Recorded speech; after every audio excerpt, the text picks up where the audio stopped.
I'm not sure that if Russian forces marched through Kiev and all the way to the Polish border, that they would ever come to terms with reality. They are absolutely certain that this proxy war against Russia must continue. Now, that's Fantasy Island's view. And all of this without regard to the Ukrainian people, without regard to anyone there, without regard, I would argue, to Europeans in general. They could care less. All of it, as far as they're concerned, could become a war zone if it harms Russia. Hence, you see the stupidity in Finland, the stupidity in Sweden. So, what is it in reality? In reality, the Ukrainian nation is probably dead. Millions and millions and millions of Ukrainians have left the country. They will never go back. The birth rate, which was already low, has now gone through the floor. I mean, people are simply not building families, and families are essential to the survival of any civilization and culture. Now we have the Procurator General who finally admitted in public that the Ukrainians have lost 500,000 soldiers on the battlefield. Gosh, what a surprise. What has General Kuyat said? What have I said? What have others said who have any sense of reality? Ukraine is being destroyed. Now, could Ukraine be in worse shape? Of course. The Russians could have gone in and done in Ukraine what the Israelis are doing in Gaza. There's a difference. The Russians don't want to kill Slavic Orthodox Christians like themselves. They never have. By the way, the Russians don't want to kill Europeans. They want to do business with them. So this is not Gaza. All the terrible war crimes attributed to the Russians have not happened. In fact, if there are significant war crimes, they were committed by the Ukrainian forces, and we know who those people are.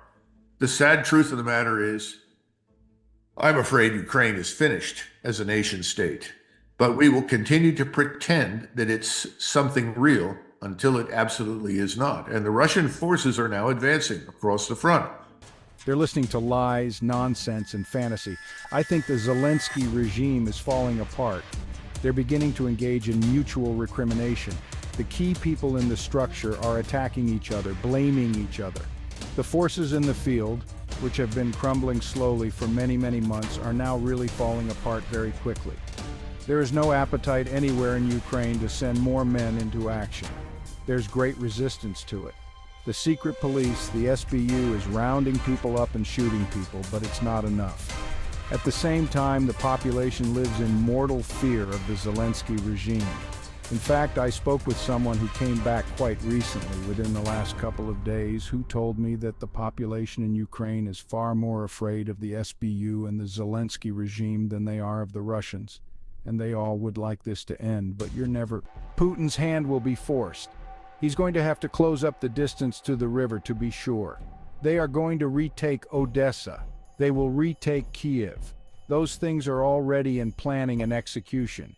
In the case of Kiev, they've got about 110 to 120,000 troops moving towards Kiev right now. Of course, they have 90 to 100,000 headed to Dnipro. We'll see those things happen. The question is, what do you do about this cancer in Kiev? If you're Putin, you've got to get rid of it. It would be nice if the Ukrainian military itself took things into hand and did something, but that hasn't happened. So at some point, their hand west. If no one will talk to you, if you cannot negotiate an end to this, you are compelled to march west. You will have to grudgingly cross the Dnipro River and hope that once you cross and start heading west, that people will take you seriously. I mean, the recent photographs and news about tactical nuclear weapons being moved further west inside Russia, that's not designed to frighten everybody per se, because they have no interest in using those things. It's a demonstration of resolve, and it's telling us that if you contemplate attacking us, we will deliver total war and you will not win. I mean, that's the message. We hold a very weak hand. There's a reason that Chancellor Scholz and his colleagues have all laughed off Mr. Macron and his ridiculous statement about sending European forces or NATO forces into Ukraine. We certainly won't. We just cut 24,000 spaces out of the army. The U.S. Army is now 450,000. That's a smaller number than the number of Ukrainian soldiers killed in the war, and now that number is out. I'm told now it's over 500,000. Most renowned war correspondents wrote that this war Russia would lose within 7 months. Their armed forces were considered totally outmoded, ancient. They're using tanks which are totally out of fashion. People were ridiculing the Russian armed forces, making fun of them. I mean, I remember colleagues of yours or you would say, professional soldiers, generals like General Petraeus, but others saying, well, in February 2023, Mariupol will be reconquered. All these scenarios. What would you say after these 2 years now? What is your assessment of the Russian army from a military standpoint? How competent is Putin as a military leader, and how competent are these armed forces of Russia? A successful military commander always knows the limitations of his force as well as its potential. Without understanding limitations, you can't hope to be successful because you will demand either too much or too little of the force you command. From the very beginning, Putin wanted a limited war, and he went in with very limited means, only to discover that those means were inadequate. He corrected that problem, and today the Russian military is probably stronger, with higher morale, better discipline, better equipment, and better leaders at every level than it was in the 1980s. So, I think it's probably the best of its kind, certainly in Eurasia, no question about it. And contrary to everybody's expectation, Mr. Putin has been strongly supported in what he's done. Of course, there's always a 15%, sometimes 20%, that doesn't like what any government does. But over 80%, I would estimate 85%, based upon what I heard just within the last couple of days. That's exactly what Mr. Putin and his generals have done. They built a very good force, but they never pushed it too far, too fast. They avoided unnecessary casualties and took advantage of this.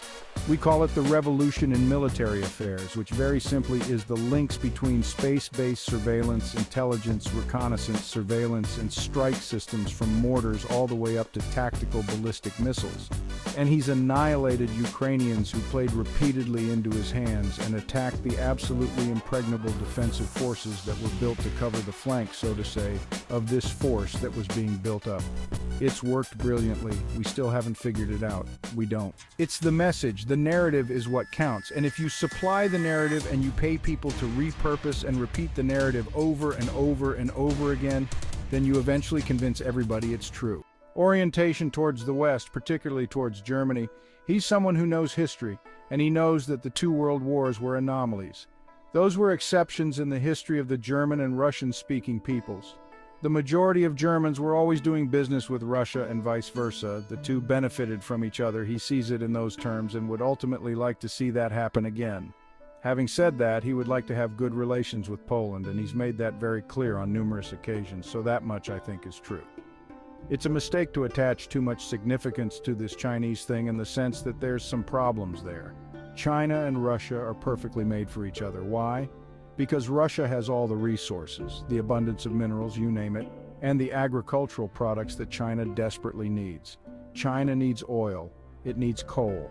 China consumes virtually all the coal that it mines for itself. It needs millions of tons more than that just to run its industries. It does not have vast natural gas pipelines all over the country, but it can distribute coal via trains and rail and road. There are a lot of things that the two need from each other, but that doesn't mean that there's hostility. Neither is interested in fighting the other. And remember that they both share similar views in terms of who is a future possible opponent. And that possible opponent is right now us, though I think that will diminish in the future because we're losing interest in this nonsense. There's no reason for us to be in Asia with military power.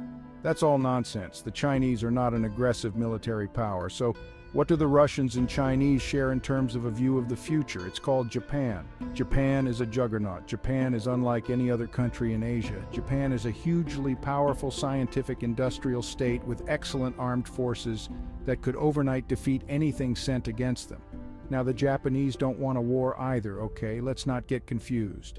But if you're Russian and you're Chinese, you worry about us, but you say, well, the Americans, they may pull out anyway. They're not in Asia. But who's here to stay? Who do we worry about? That's Japan. There are a lot more reasons for the Russians and the Chinese to cooperate than to struggle with each other, so I wouldn't attach too much significance to that. But everything else you've said is true, and I don't think that's a new development in Russian history. And I hope that someone in Berlin wakes up, smells the coffee, and recognizes it's all nonsense. By the way, if you look at what happened with the Nord Stream 2 or Nord Stream 1 back in the 50s and the 60s, the United States went to great lengths to ensure that the EU did not buy natural gas and oil from Russia. To the extent that we could, we obstructed it then. And we've obstructed it again recently during this Russo-Ukrainian war. Why? Because at the time it was the Cold War and we were trying to isolate the Soviet Union, which represented an existential threat to us in the West. It was real. That's not true today. There's no reason for it. The Europeans need to wake up and figure that out. The Russians, by the way, if you were sitting in Moscow and you looked west and you look at what's going on in Germany, Sweden, France, my God, why would you want anything to do with managing those countries? Those societies are in trouble. Those countries are in turmoil. The Russians aren't interested in that. They want to ensure that their society survives and flourishes. So the whole thing, the whole business about